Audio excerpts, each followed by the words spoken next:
I'm Stephen Bluhm at Flynn Pianos, and I wanted to show you how I refill my piano's climate control system. The yellow water light is blinking, telling me I need to add water. When the red light starts blinking, that tells me it's totally out of water and I need to refill it right away. I take my watering can that came with the system, and a bottle of pad treatment. I fill my watering can with distilled water. My climate control system has 2 water tanks, so I'm adding an entire gallon. For upright pianos and grands with 1 tank, you'll fill to the red line. I do use tap water if I don't have distilled water on hand, but distilled water will help keep the system from getting crusty with mineral buildup. After I add the water, I add a half a cap of pad treatment. If I add the pad treatment first and then add the water, it'll get all sudsy.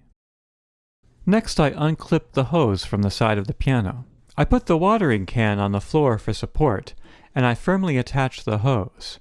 And then again for support, I hold the watering can up against myself while I empty it into the system. When I'm done, I put the watering can back on the floor, and I guide what water is left in the hose back into the watering can so it doesn't empty onto the floor. I then clip the hose back in place. The yellow light is off. The green light will always be on, letting me know the system is plugged in and functioning. As the piano owner, this is the only maintenance I need to do on this system. Your piano tuner will maintain the system as a normal part of their visit. The climate control system is discreet. You can barely see it under the piano. This box senses the relative humidity and signals to raise or lower it as needed.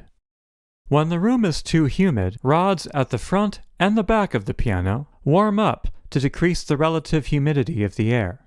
When the room is too dry, water tanks release moisture into the air. When I'm not using the piano, I leave it like this, with the lid fully closed to contain its environment, and also with the fallboard up to expose the keys. My piano keys are ivory and this helps keep them from getting yellow, and it's generally okay to let the keys air out a little. I live in New York State with big changes in climate throughout the year, and this system has been very helpful in keeping my piano's environment stable, helping it hold its tune longer, and protecting its soundboard and action parts.